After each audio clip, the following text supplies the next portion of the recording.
Face au Clio 208 ou C3, Hyundai propose la i20 dont la deuxième génération a été lancée fin 2014 en Europe. La i20 est disponible en coupé ou comme ici en 5 portes et dispose d'une gamme de motorisation allant de 75 à 120 chevaux.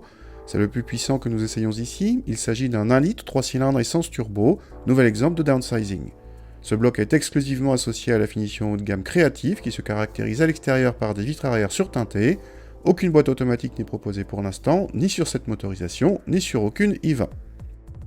L'intérieur fait partie des points forts de cette i20 avec une sensation d'espace laissant croire qu'on se trouve dans un modèle de segment supérieur.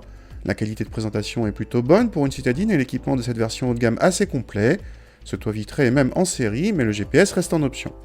À l'arrière, l'habitabilité est dans la moyenne de la catégorie, on ne retrouve pas la même sensation d'espace qu'à l'avant.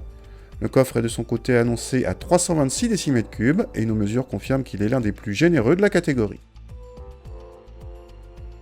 Contact et la sonorité typique des 3 cylindres se reconnaît assez vite, même si elle n'est pas gênante. Le moteur est en revanche exempt de vibrations.